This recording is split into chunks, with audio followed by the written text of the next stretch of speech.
खुलुमबाय स्टुडियोआव दं आंखिलिकां ब्रह्म साननैनि हाबाफारिजों खुंगा 50थि बोसोरसालिया जथुमा खुंफुंदों कक्राझार जिल्ला बर' थुनलाइ आफादा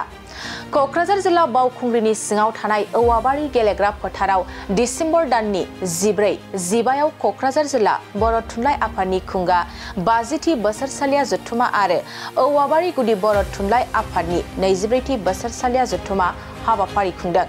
मख'जाथावदि दिनै नैथि हाबाफारि बायदियै फुंबिलिनि समाव बर' थुनलाइ आफादनि फिरफिलाखौ बिरहोयो कक्राझार जिल्ला बर' थुनलाइ आफादनि आफादगिरि बिजेल कुमार बसुमतारिया आरो मुंख्लंफोरनो बिबार बावजेनो कक्राझार जिल्ला बर' थुनलाइ आफादनि लेङाइ आफादगिरि बिरिन्सि कुमार ब्रह्मआ लोगोसे बे हाबाफारियाव गुबुन हारि माहारिनि हारिमु दिन्थिफुंनाय आरो सानजौफु समाव गेवलां मेल हाबाफारिबो लानाय जायो। कक्राझार जिल्ला बर' थुनलाइ आफादनि जे 50थि बोसोरारि जथुम बेखौ जोङो नैबे औवाबारि गुदि बर' थुनलाइ आफादनि सिङाव थानाय औवाबारिनि गेवलां फोथाराव जोङो मैया 14 आरो दिनै 15 अक्ट' बे साननैनि हाबाफारि लानानै खुंफुंगासिनो दङ। बेवहाय जोङो मैयानिफ्राय जोंहा डेलिगेट जथुमनाय थान्दै मेल जथुमनाय जानानै थांबाय आरो दिनैहाय जोङो फिरफिला बिरहोनाय बे फिरफिला बिरहोनाय आरो मुंख्लंफोरनो रुंसारिफोरनो बावनाय बे हाबाफारिया जोंहा जोबनानै थांबाय आरो बेजों लोगोसेनो जोंहा दा बे हाबाफारि जोबखांनायनि उनावहाय जोङो बिभिन्न जाथिनि जेरै गार' राभा बर' आदिबासि नेपालि बिथांमोननि जोङो कालचारेल श' डेमनस्ट्रेसन जोङो लानाय जादों। बेनि उनावहाय जोङो 12 बाजिनाय लोगो लोगो जोंहा गेवलां मेल जागोन। बे गेवलां मेलाव जोङो आलासि महरै गाहाय आलासि महरै जों हांख्रायनानै लाबोदों बर' थुनलाइ आफादनिनो बारग' आफादगिरि सासे बर'नि थुनलाइगिरि बिथां थरेन बर' सार आरो बेजों लोगोसेनो जोङो एबसुनि मानगोनां सुबुं फोनांजाब नेहाथारि सोमदोन ब्रह्म आरो थांखिजानाय आलासि महरै जोङो कक्राझार गभ कलेजनि बारग' लेक्सारार प्रफेसार गबिन्द बर' बिथांखौ जोङो हांख्रायनानै लाबोदों। बिथाङा साहित्य एकाडेमि बान्था मोनगिरि। दा जोंनि हाबाफारिया गाहामै गाहाम जाफुंगासिनो दङ आरो जोङो मैया डेलिगेटआव माखासे गोनां थांखिफोर लानाय जादों। बिनि थांखिनि गेजेराव मोनसे जोङो मख'थाव थांखिया जाहैबाय जोंहा कक्राझार जिल्लानि सिङाव थानाय diet district institute of education बेवहाय जोङो बर' लेक्सारार जोङो दासिमबो मोननो हायाखै, नुनाय जायाखै, बेहाय एपइन्टमेन्ट हरनाय जायाखै आरो बेजों लोगोसेनो खालिबोल कक्राझाराव नङा मोनफ्रोमबो डिस्ट्रिक्टआव थानाय जों बिटिआरनि मोनफ्रोमबो डिस्ट्रिक्टआव थानाय आसामनि मोनफ्रोमबो डिस्ट्रिक्टआव थानाय डाइटफ्राव जे बर' एमआइएलनि बा बर' बिजोंनि सासे लेक्सारार थानांगौ बेखौ जोङो मैयानि डेलिगेटआव थांखि लादों आरो बेखौ जोङो सेन्ट्रेलाव दैथायहरगोन। सेन्ट्रेला बेखौ सरकारजों बा आसाम गभर्नमेन्टनि इडुकेसन डिपार्टमेन्टजों सावरायनायनि गेजेरजों बेखौ थाबैनो मोनहोनांगौनि थाखाय जोङो दाबि दिखांदों। दा मिजिं थिदों जोंनि बे दाबिया जाफुंगोन आरो जोंनि बे खुंफुंनाया मोजां जाफुंगोन जागायगोन। आङो बे हाबाफारियाव बयखौबो आरोबाव बाहागो लानो थाखाय आङो गुरैयै खावलायहरदों। एसेनोसै। बयनिसिमबो आं दिनै जोंनि बे कक्राझार जिल्ला बर' थुनलाइ आफादनि खुंगा 50थि बोसोरसालिया जथुम्मा जोंनि बे औवाबारि गेलेग्रा फोथाराव खुंफुंनो लानाय गासैबो जोंनि बानजाय आफादनि गिबियावनो मानाव गेदेर चेयारमेन आरो लोगोसे जोंनि कक्राझार जिल्ला बर' थुनलाइ आफादनि मानाव गेदेर आफादगिरि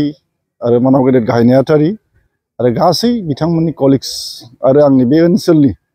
रायजो राजा नोंथांमोननिसिम आं गिबियावनो खुलुमनाय जासिबाय आरो लोगोसे बाव नुजाफैनाय नोंथांमोननि दिनै मिडियानि बे नोंथांमोनखौबो आंनि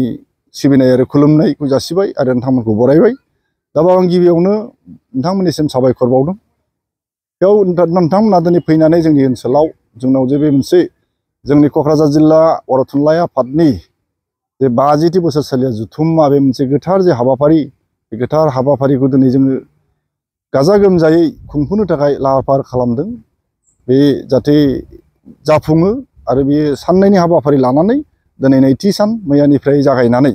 दिनै नैथि सानाव आगान सुबाय आरो बे दा दिनै नैथि सानाव जोङो गेवलां मेल लादों। दा बे गेवलां मेलाव जोंहा गोबां आलासि गेदेमा आलासिफोर दङ। दा बे गोबां गेदेमा आलासिफ्रा दिनै फैनानै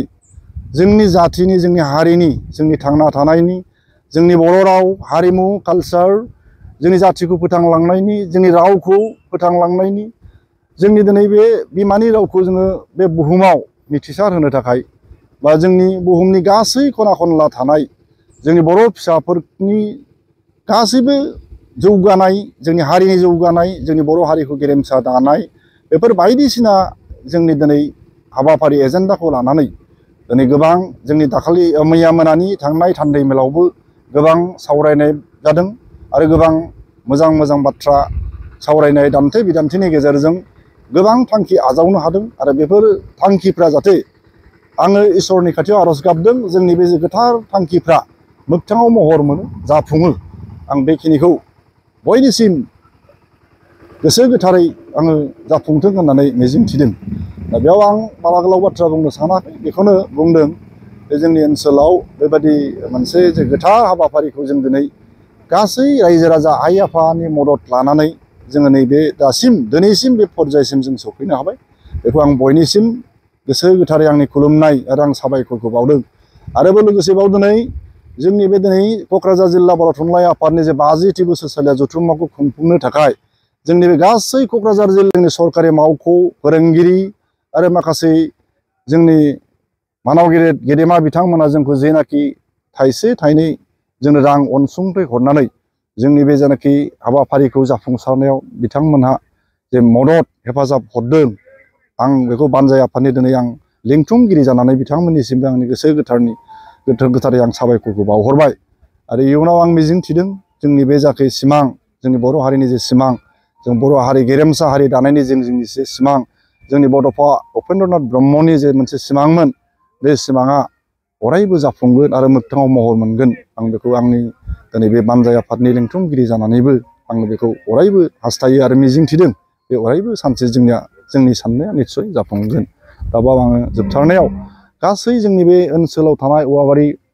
जोंनि बे गेलेग्रा फोथाराव जे खुंफुंनो लानाय जोंनि रायजो राजा आइ आफा बिदा फंबाय बिब' बिनानाव गासैबो जोंखौ लैहोर फैनानै दिनै